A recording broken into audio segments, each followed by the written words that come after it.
Selamat pagi, selamat siang, ataupun selamat malam untuk para pemirsa yang sedang menyimak presentasi kami.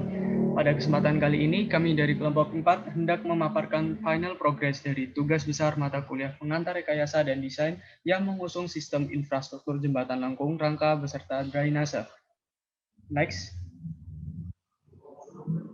Berikut adalah nama anggota kelompok 4. Yang pertama David Wilson Sihombing dengan 3 digit NIM terakhir 095, Chandrika Kumara Tungga dengan 3 digit NIM terakhir 143, dan Muhammad Yusuf Rahman dengan NIM 3 digit terakhir 179, Brian Benedict dengan 3 digit NIM terakhir 185, Benedito Teidemori dengan 3 digit NIM terakhir 197, Nova Lusfiansyah dengan 3 digit NIM terakhir 239, Kevin Lemuel dengan 3 digit NIM terakhir 311, Veronica Amelia Kadang dengan 3 digit NIM terakhir 335.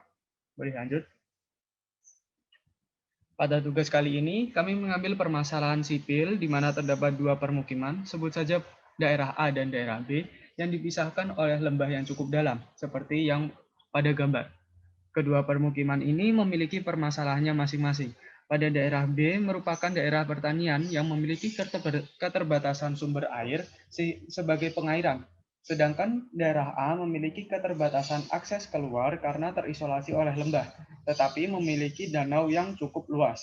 Sebagai calon rekayasawan yang diminta untuk menyelesaikan permasalahan tersebut, kami berfokus pada lembah yang memisahkan kedua daerah tersebut dengan membuat suatu infrastruktur yang mampu menghubungkan kedua daerah yang bermasalah ini sehingga permasalahan kedua daerah dapat terselesaikan. Next. Setelah kami tinjau ulang, daerah yang disebutkan ini menyerupai daerah pada Sumatera Barat dengan Ngarai Sianok dan Danau Maninjaunya. Oleh karena itu, kami mengacu pada daerah tersebut dalam perancangan sistem ini. Seperti yang sudah tertera pada judul sebelumnya, kami mengusung sistem jembatan lengkung rangka yang dilengkapi oleh pipa transmisi sehingga daerah A mendapatkan akses keluar dan daerah B mendapatkan akses air dari danau yang berada di daerah A. Tentunya sistem ini didesain dengan memperhatikan efektivitas dan kecocokan terhadap kondisi alam pada lokasi serta beberapa aspek lainnya. Next. Berikut adalah beberapa keuntungan yang menjadi keunggulan dari sistem yang kami ajukan. Di antaranya efektif. Seperti yang disebutkan sebelumnya, desain ini memperhatikan keefektifan dan keselarasan kondisi alam.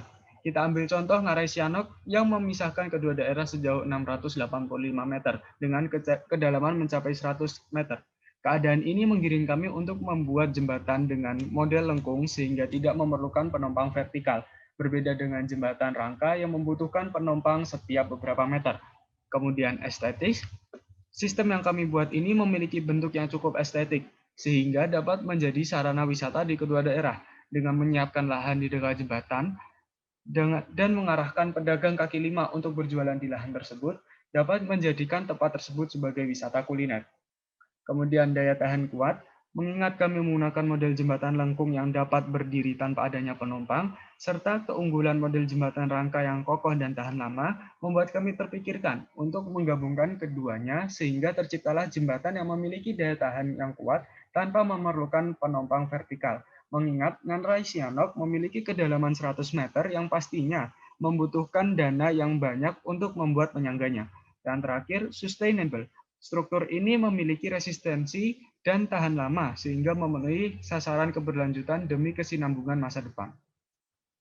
Selanjutnya akan dijelaskan oleh rekan saya.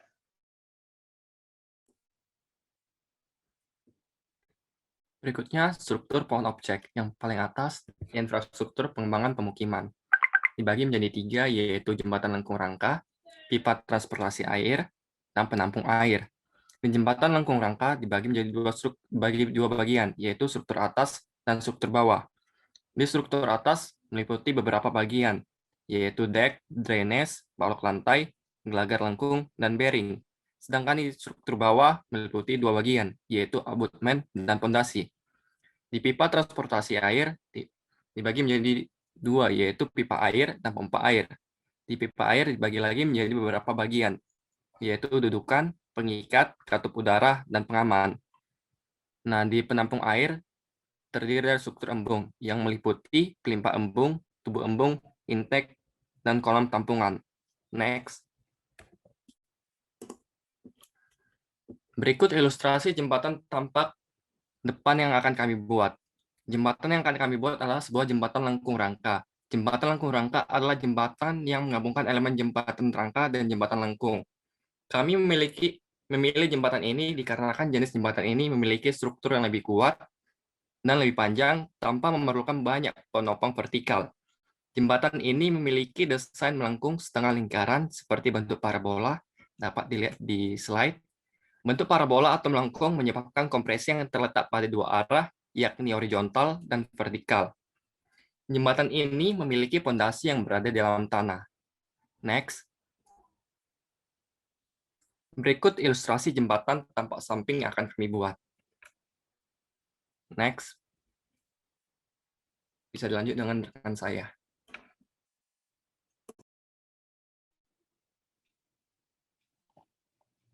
Berikut adalah ilustrasi bagian atas jembatan yang terdapat lintasan kendaraan atau perkerasan jalan yang terbuat dari aspal, trotoar, dan juga pembatas jalan. Secara lebih detail, struktur atau jembatan terdapat pipa air, trotoar, pembatas jalan, dan juga aspal. Kemudian dek yang berbentuk truss bridge. Saluran air atau drainase digunakan untuk mengalirkan air limpasan ke tempat pembuangan. Berikut adalah ilustrasi pompa yang digunakan untuk mengambil air dari danau dan juga ilustrasi danau meninjau.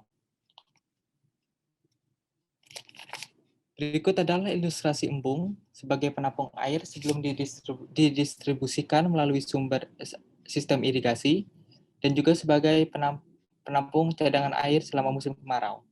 Badan embung dicor beton dan juga terdapat pelimpah dan pintu air. Selanjutnya akan dijelaskan oleh rekan saya.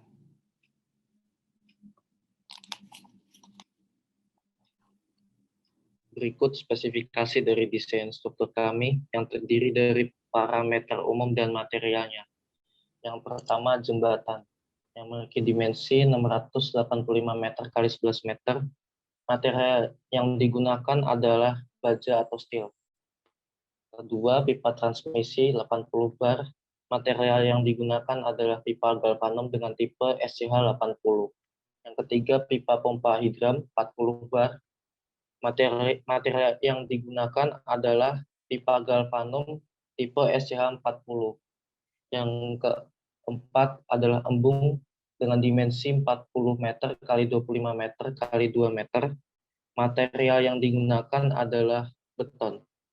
Alasan kami memilih material tersebut adalah karena material tersebut memiliki daya tahan material yang cukup kuat jika digunakan untuk jangka waktu yang cukup lama. Next.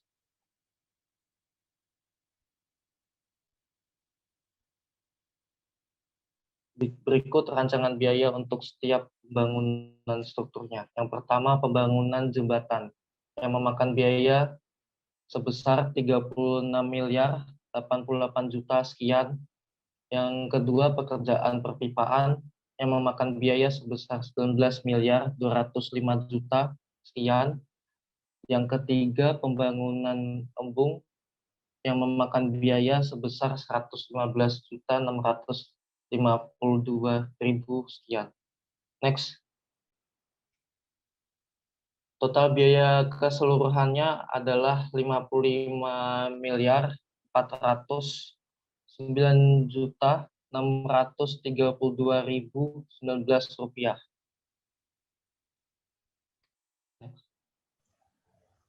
Sekian presentasi dari kami. Apabila terdapat kesalahan dalam penyampaian kata, kami mohon maaf sebesar-besarnya. Sekian dan terima kasih.